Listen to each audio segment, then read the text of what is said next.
حضرت امام احمد رضا محدث بریلوی رحمۃ اللہ علیہ کا کلام ہے اور انتہائی ثقیل اردو ہے. اس کے اندر ایسی اردو ہے کہ جس کو عام آدمی جو پڑھا لکھا بندہ بھی ہے اس کو ادا کرنا اور پڑھنا اس کے لیے آسان نہیں ہے، لیکن ماشاءاللہ ہمارے بچوں کو اللہ تعالیٰ نے، یہ نعت کی برکت ہے، دیکھیں ان کی زبانوں پر کس طرح نعت اس طرح جاری ہو جاتی ہے، یہ نعت کے اندر اللہ نے رکھی، لیکن ان کی یہ زبان نہیں ہے جو جس میں یہ نعت پڑھ رہے ہیں، لیکن چونکہ نبی پاک کا ذکر ہے، یہ جس زبان پر جاری ہو جائے یہ اس طرح جاری ہوتا ہے کہ جس طرح کہ پانی جب چلتا ہے نا تو دریا کا جو پانی ہوتا ہے، آپ نے دیکھا تو وہ پہاڑوں کا سینہ چیرتا ہے، وہ اس کے ساتھ راستے میں جتنے درخت آتے ہیں، پہاڑ آتے ہیں، وہ ان کا سینہ چیر کرنا پھر ایک لیول میں بہتا اور جا کر سمندر میں مل جاتا ہے۔ یہی مثال نعت پاک کے پاک ذکر مصطفیٰ ذکر خدا کی ہے کہ جب بندہ اللہ کے ذکر کے اندر اور مصطفیٰ کریم کے ذکر میں کھو جاتا ہے نا، پھر اس کی روح، اس کی سوچ، اس کا تصور، اس کا تخیل، یا پھر اس کو ہواؤں، فضاؤں اور انوار میں اڑاتا ہوا نبی پاک کی بارگاہ میں لے جاتا ہے، اور جو نبی کی بارگاہ میں پہنچ گیا حضور سے خدا کی بارگاہ میں پیش کرتا ہے۔ اللہ تعالیٰ ان بچوں کو سلامت رکھے۔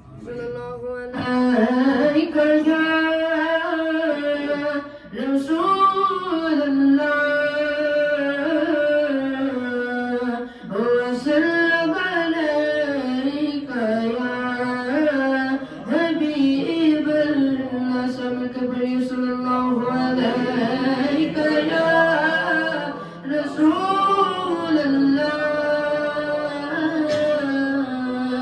وسلم علیک یا حبیب اللہ۔ حال دل کس کو سنائے، حال دل کس کو سنائے، آپ کے ہوتے ہوئے کیوں کسی کے در پہ جائے، آپ کے ہوتے ہوئے میں غلام مصطفیٰ ہوں، یہ میری پہچان ہے، میں غلام مصطفیٰ ہوں، یہ میری پہچان ہے، غم مجھے کیوں ہے ستائے، آپ کے ہوتے ہوئے غم مجھے کیوں کر ستائے، آپ کے ہوتے ہوئے اپنا جینا اپنا مرنا اسی چوکھٹ پہ ہے، اپنا جینا اپنا مرنا اسی چوکھٹ پہ ہے، ہم کہاں سرکار جائے، آپ کے ہوتے ہوئے کیوں کسی کے در پہ جائے، آپ کے ہوتے ہوئے حال دل کس کو سنائے، آپ کے ہوتے ہوئے حال دل کس کو سنائے، آپ کے ہوتے ہوئے۔ بچے ادھر آؤ، ادھر بیٹھ جاؤ، تم آخر میں پڑھنا دونوں مل کے۔ ماشاء اللہ، سبحان اللہ، یوں کم ہے، ادھر بیٹھ، گلنا کا ساتھ بیٹھ۔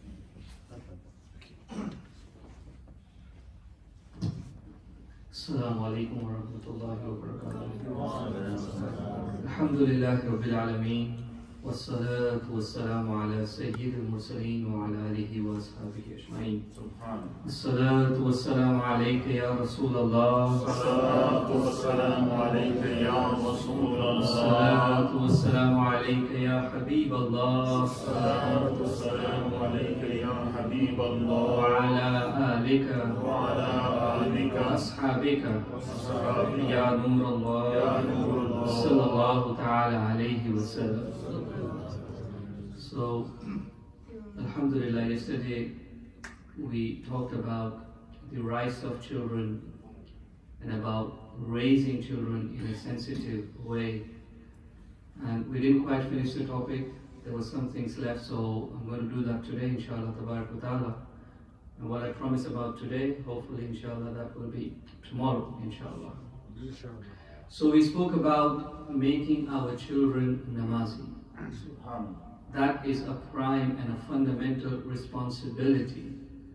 And because I said that these children are an amanat of Allah for us, and we need to make sure they go back to Jannah where they came from. And Allah subhanahu wa ta'ala laid the responsibility of saving them from hellfire upon us. We have to save not just ourselves, but also our family. That is why our children, those people who are below us. So if you are the eldest brother, then you also have the responsibility of your younger siblings. Or if you are the eldest sister, again the same. You have responsibility of your younger siblings. And I said at the age of 10 we have to pressurize them in some way so that they can pray. But we should also give some incentives. If you look at the history and a famous incident in history, a famous story in history about Hazrat Masood Ganj Shakar rahmatullah alayh, where his mother used to keep little sugar packets under the masala. And this is how she called him towards prayers. The sincerity and all that comes after. Right now, the focus of the parents is just to make them namazi. And she would put that, and she would say that every time you pray, you're going to get sugar. And then one day she didn't have anything, and she prayed to Allah subhanahu wa ta'ala, Ya Allah, I did what I could. This is where I could bring him to the musalla. Now rest is up to you. If he doesn't find sugar today, and if he stops praying tomorrow, then Ya Allah, I've done my best. And then to their surprise, mashallah, even though she didn't put sugar, there was sugar there. Alhamdulillah. Okay? So obviously, our children won't be happy just with sugar nowadays. They have sugar all day. Okay? So again, we have to give them some other incentives. If you pray salah all week, then this is what you get. If you pray salah for the entire month, then this is what you get. Okay? And along with salah, I said for our sisters, there is additional responsibility that we have for them is hijab. Okay? We need to make sure that they wear hijab. Because it's not easy for them. It's not easy when they become teenagers, suddenly to become a namazi one day, suddenly to start wearing hijab. No. We have to support them all the way from the age of 7. Okay, support them and give them incentives and give them the training so that they are ready when they have to actually go in the outside world and when it becomes farz on them. Right? We just can't tell them when they are 13 or 14, pray from tomorrow. They won't. And the right time to teach your children, and this is psychology and you can go and read over it, is this age of 7. Okay? That is when, so even before 7, all the way 7, 10, that is when their habits are building. Once they are 11, 12, 13, they've already formed the habits. Now you can't change them overnight.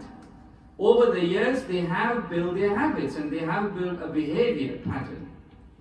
So you have to work from the age of say 4, 5, even before that.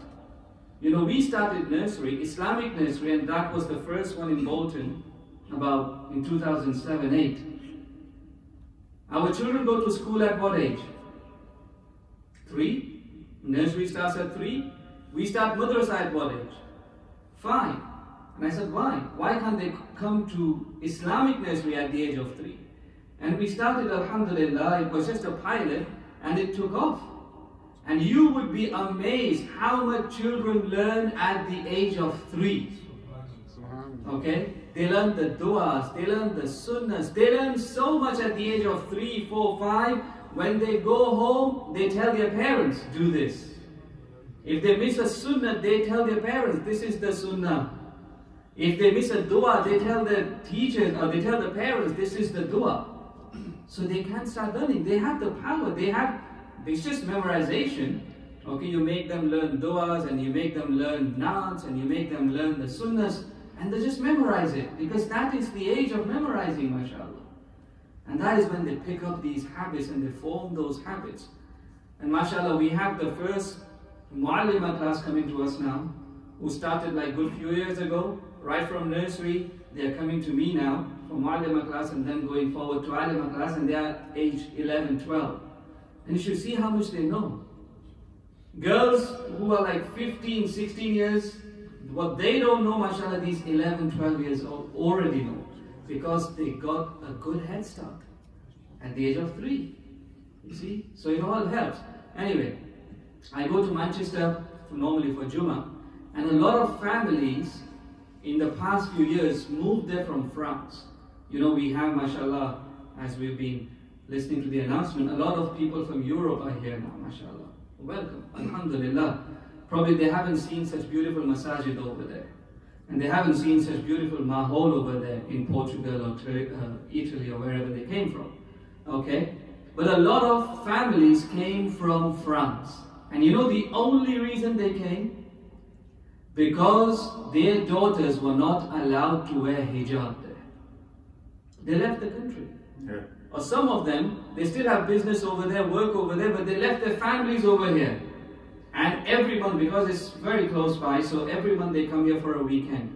But they left the family here only and only because, and they said the welfare system was better over there, the transportation is better over there, the infrastructure is better over there, everything is better over there. But just for this reason, that our daughters, when they go to secondary school, they are not allowed to wear hijab, they moved country. They are here now, mashallah. So there, they are not allowed to wear. Alhamdulillah, in this country, we are allowed to wear, and we are not making our daughters wear. Are we waiting for a time when these lot pass a rule or something where we can't wear? Then we'll say, and we'll make a big hoo out of it. But when you were allowed to wear, you didn't wear. So that is one aspect, mashallah.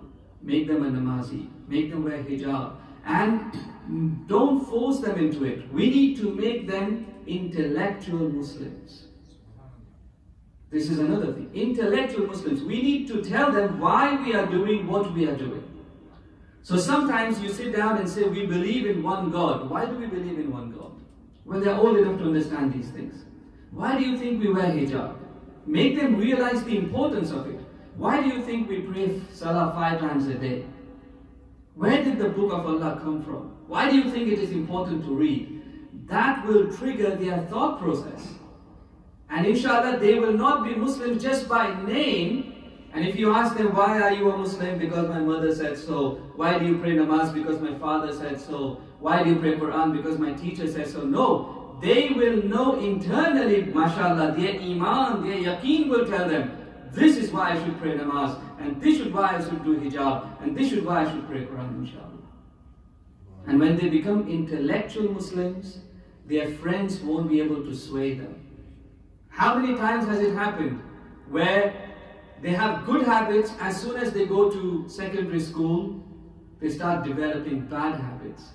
Why? Because they are influenced. Because they're not strong, their foundation of iman is not strong, their yaqeen is not strong. And so when they are exposed to the outside world, mainly in secondary school and going forward to college, after GCSEs, they are so easily influenced, boys and girls. And they start doing things which you won't even imagine. Why? Because their foundation wasn't strong. Their iman wasn't strong enough. So it is also our duty to make them a namazi, yes, but to make them an intellectual Muslim, where iman is at the core of it. Their roots are very deep inside, that their friends won't be able to sway them, inshallah.